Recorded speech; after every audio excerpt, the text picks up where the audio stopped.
Alright guys, welcome back to another draft analysis. I'm Ace, and right now we're into game 2 of OG vs VG. During the draft analysis of the last game, if you haven't watched it, please go and check it out. I mentioned that OG had a much stable draft and easier to execute, and yeah, it was the case. They just had to play around Medusa, and VG's lineup didn't have an answer. They had an Undying that couldn't scale late at all, and turns out too much pressure was on the Doom. And even if the Doom finds one target, as I mentioned, the impact is not going to be there just because OG had 3 very strong cores that scale late, and like you cannot decide who you want to doom. Like dooming one will just let the other 2 kill your team, so it didn't really make much difference. And it turns out OG just played better as well, but it's probably because of the ease of execution. So let's see in game 2 how does the draft unfold and how will it proceed into the game. Okay, so in game 1, OG banned away Viper. Their sequence was Bane, Viper and Mirana, but because they have first picked this game, they don't feel the need to ban the Viper because they want it for themselves. And I guess OG, maybe they learned it themselves, or they saw Liquid playing yesterday that Viper is actually a really strong hero in this patch, and it's like first pick worthy. So if you look at OG's draft, their ban sequence, the last game they banned Bane, Viper and then Mirana. So this is probably the three heroes where they feel is the strongest to them. And this game they banned Bane, Mirana and then Vengeful. So they replaced the Vengeful with Viper, but they wanted to first pick this Viper, which is why the sequence was as such.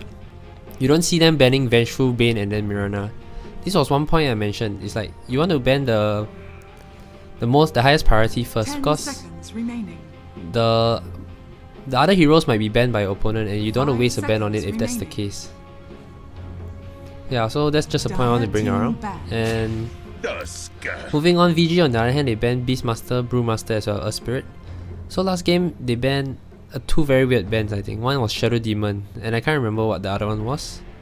But this game they decided to remove the Brewmaster as well as Spirit, which is very understandable considering how game 1 turned out. Jerax's Spirit is just way too strong, and S4's Brewmaster just had a lot of impact on that hero.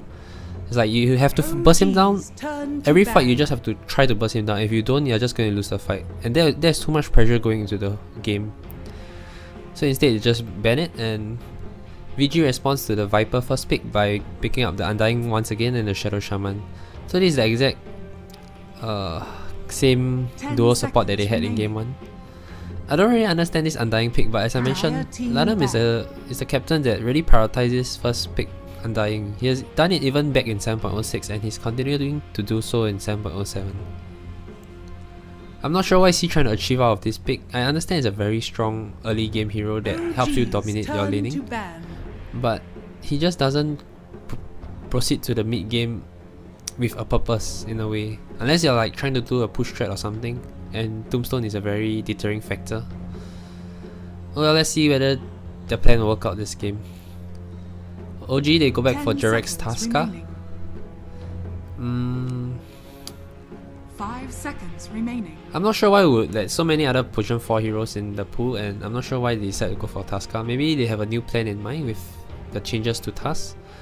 And not forgetting there's always snowball save that can... There's a defensive mechanism to Tasca with the snowball save. And it can be very useful when, let's say one of your core is getting completely locked down by a Shadow Shaman or any other hero that VG is going on right now.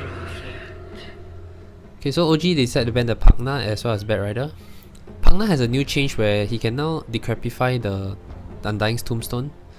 And as I mentioned, usually with an Undying you might consider going for a push threat, and Pagna is a very strong component to a push threat. 5 seconds remaining. So yeah, a reasonable ban, and they ban away the Bat Rider away from Young 11, a very strong initiation hero, something that VG's gaming lineup currently lacks. Both their support, they don't really want to initiate a fight. Yes, a Shadow Shaman can get Blink and Hex and Shackle, but you usually don't want him to first of all, he's going to be a Potion 5, so he might not be farm enough to get the Blink. Second of all, he doesn't really want to stay in the middle of the fight. Yes, he can blink in and hack somebody, but most of the time, you need the fight won't go well if your Shadow Shaman is stuck in the middle of the fight. Okay, VG Gaming on the other hand, they banned the PL as well, AA. PL is a hero they banned in game 1 as well. I think it's just a targeted ban towards resolution. His PL is really strong. And this AA ban is mainly as a response to game 1 and as well as the decision that they are going to pick up this Death Prophet as their third pick. Okay, so Death Prophet relies a lot on the Siphon Soul as well as her Exorcism to do out the damage as well as sustain her health. And Undying Soul Rip as well. So AA is a very good answer to both this hero. Similar to how Undying and Doom from VG Gaming last game was countered by the AA. OG respond with the Fly on Phoenix for Fly. So this was one of his go-to heroes. I would say his classic hero back in the days.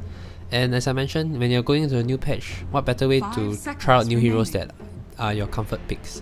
So yeah, Phoenix.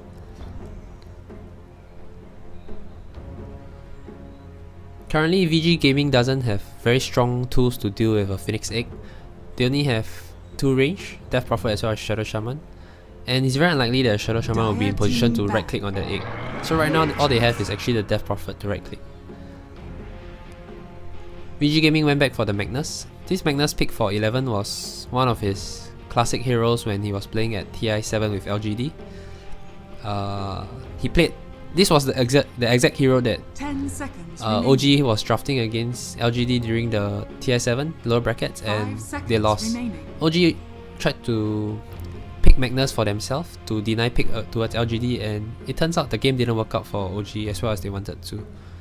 So yeah, 11 going back for his old school Magnus, and they're probably gonna pick a right click call for Paparazzi here. Something like a Juggernaut. We have seen more occurrence of Juggernaut. Maybe even anti-mage, but if they go for anti-mage, I'm very scared for their early game.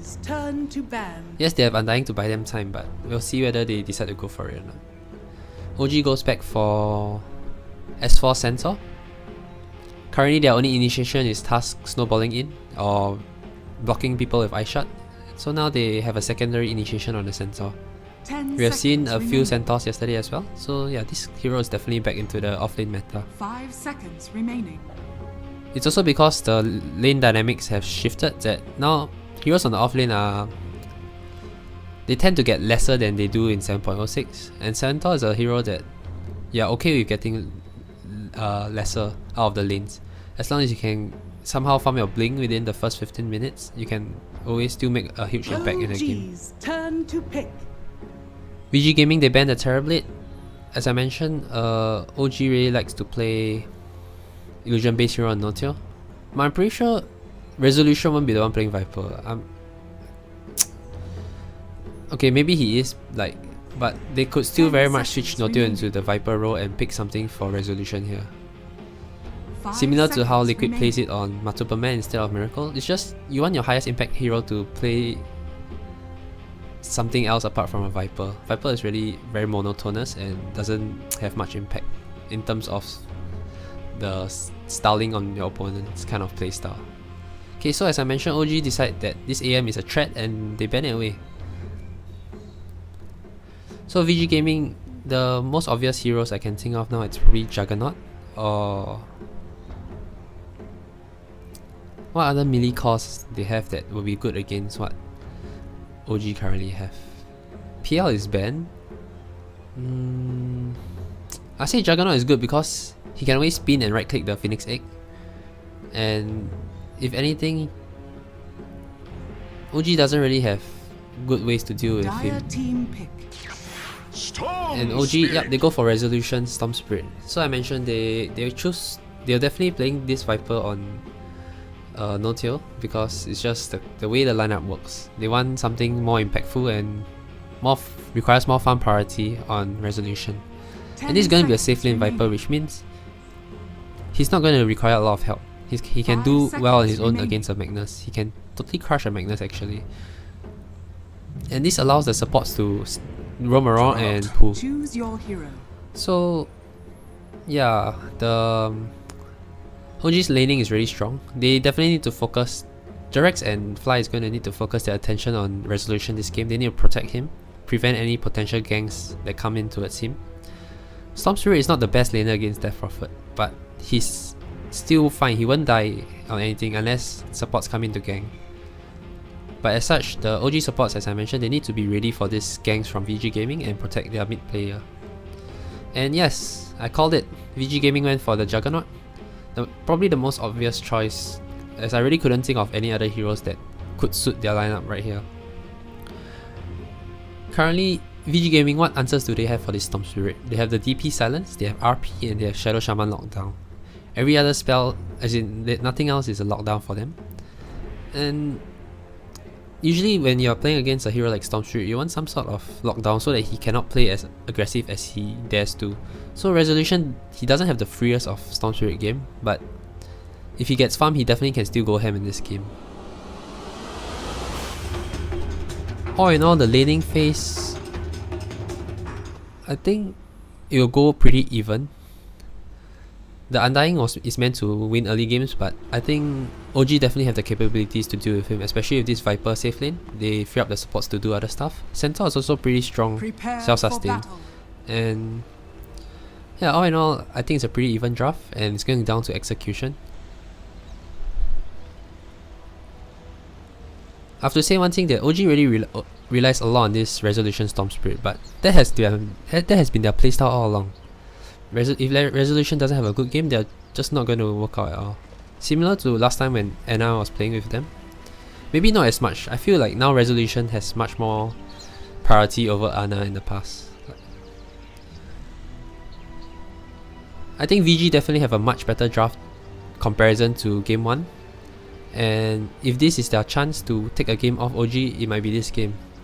But I still feel that the performance from VG wasn't very strong, and I think OG will take this 2-0. Okay, that's all from me for Game 2's draft analysis. I hope you guys like it, and let me know what you guys think in the comments below. Thank you. Bye.